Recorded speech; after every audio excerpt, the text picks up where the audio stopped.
এবার যে খবরে নজর রাখবো, বিধানসভায় অধিবেশনের আগে তুমুল হট্টগোল, বিজেপিদের তুমুল হট্টগোল, বিজেপি বিধায়কদের তুমুল হট্টগোল, সন্দেশখালী কাণ্ডে বিজেপি বিধায়কদের তুমুল হট্টগোল পরিস্থিতি তৈরি হয়। সেই ছবি আপনাদের সামনে তুলে ধরছি। মূলত সন্দেশখালীর ঘটনার প্রতিবাদে এবং বিধানসভা থেকে বিরোধী দলনেতা সহ বেশ কয়েকজন বিধায়কদের সাসপেন্ড করার প্রতিবাদে এই হট্টগোল। এই মুহূর্তে বিধানসভার সাউথ গেটের বাইরে প্রতিবাদ বিক্ষোভ দেখাচ্ছেন বিজেপি বিধায়করা। সেই ছবি সরাসরি আপনাদের সামনে রাখছি। বিধানসভায় অধিবেশনের শুরুতে বিজেপি বিধায়করা রীতিমতো প্রতিবাদ বিক্ষোভ দেখাতে থাকেন। মূলত সন্দেশখালীর ঘটনার প্রতিবাদে এবং বিরোধী দলনেতা শুভেন্দু অধিকারী সহ বেশ কয়েকজন বিজেপি বিধায়ককে সাসপেন্ড করার প্রতিবাদে এই অবরোধ বিক্ষোভ বিধানসভা চত্বর আবারও উত্তপ্ত হয়ে ওঠে এবং এই মুহূর্তে বিধানসভার সাউথ গেটের বাইরে বিক্ষোভ দেখাচ্ছেন বিজেপি বিধায়করা। সেই ছবি আপনাদের সামনে তুলে ধরছি। বিধানসভায় অধিবেশনের শুরুতেই বিজেপি বিধায়কদের বিক্ষোভ হট্টগোল। বিধানসভার ভিতরে বাইরে বিক্ষোভ দেখা থাকেন বিজেপি বিধায়করা। শুভেন্দু অধিকারী সহ বেশ কয়েকজন বিজেপি বিধায়ককে সাসপেন্ডের প্রতিবাদে এবং সন্দেশখালী ঘটনার প্রতিবাদে এই বিক্ষোভ, এমনটাই জানা যাচ্ছে। এর আগেও আমরা দেখেছিলাম বিজেপি বিধায়কদের তরফে বিক্ষোভ দেখানো হয় সন্দেশখালী ঘটনার মূলত আলোচনার দাবিতে, এবং সেই আলোচনার দাবি যখন খারিজ করে দেন স্পিকার বিমান বন্দ্যোপাধ্যায়, সেই সময়ও বিক্ষোভের ছবি আমরা দেখেছিলাম।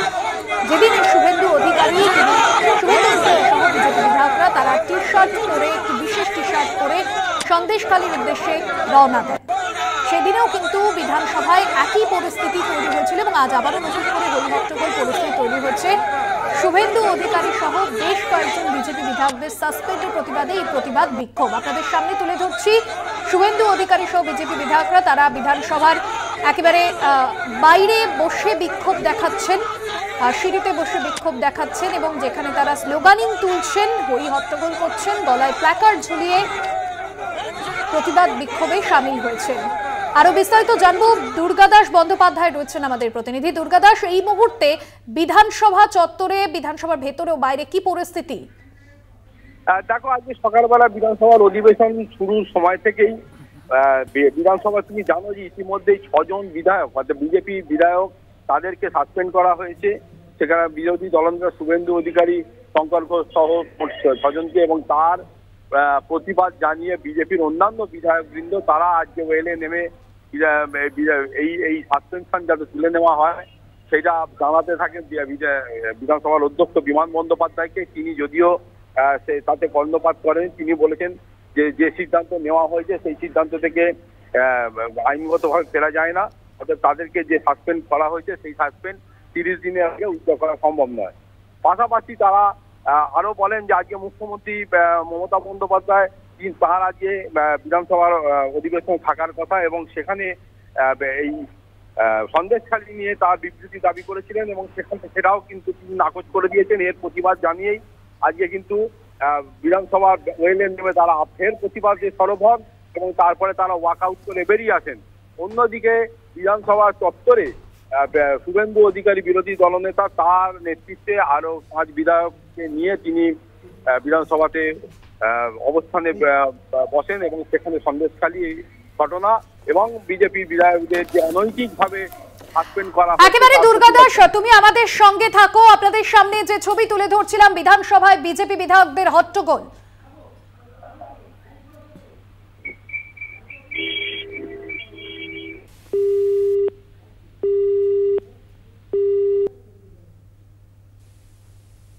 দাম কেটে দিয়েছে, কিন্তু পুলিশ যদি ভেবে থাকে কোনো অপরাধীকে লুকিয়ে রেখে তাদের সাপোর্ট করার চেষ্টা করে থাকবে, তাহলে এটা অবশ্যই মনে রাখবেন বেশি দিন এটাকে করা যায় না। এ ফাইল আবার খুলবে, ফাইল নতুন করে খুলবে, তখন এর বিচার অবশ্যই হবে। আর অটোমেটিক্যালি এখন তো পালিয়ে গেছে, ইডিকে মারার পর তো পালিয়ে গেছে, আর এলাকা ছাড়া হওয়ার ফলে আজকে ওদের দলের লোকেরাও বাইরে বেরিয়ে এসছে। টর্চার কেবল অন্য রাজনৈতিক দলের উপর হয়নি, সেম দলের উপরে হয়েছে, তাই মানুষ স্বতঃস্ফূর্তভাবে বাইরে বেরিয়ে এসছে এবং এটাকে মুখ থামাচাপা দেওয়ার চেষ্টা করছে। সেটাই আমাদের দরকার।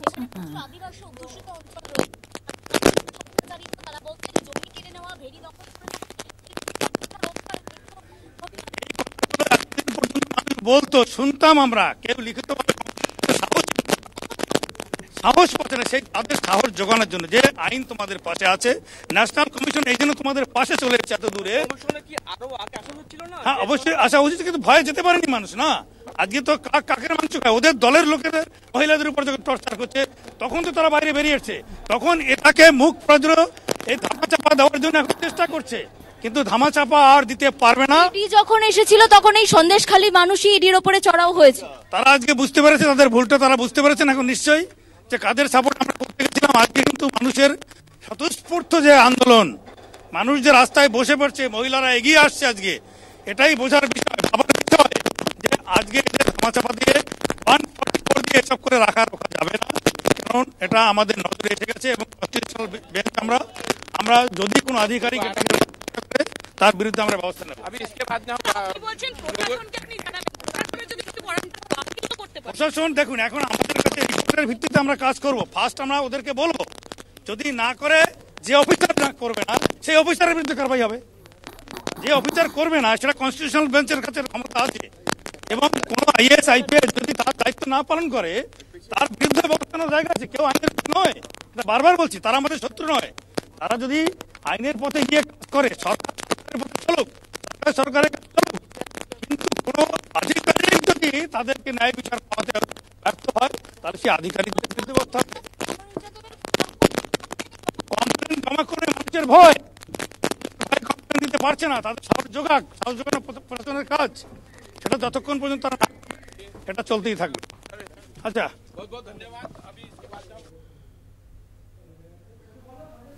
আপনাদের সামনে সরাসরি তুলে ধরছি সন্দেশখালীতে দেখছেন তপশিলি কমিশন, তারা পৌঁছেছেন এবং স্থানীয় যারা মানুষজন রয়েছেন, যে ঘটনা ঘটেছে সন্দেশখালীতে তার নিয়ে বিস্তারিত বিবরণ জানবেন, মহিলাদের সঙ্গেও কথা বলবেন তারা। তপশিলি কমিশনের ইতিমধ্যেই পৌঁছেছে সন্দেশখালীতে।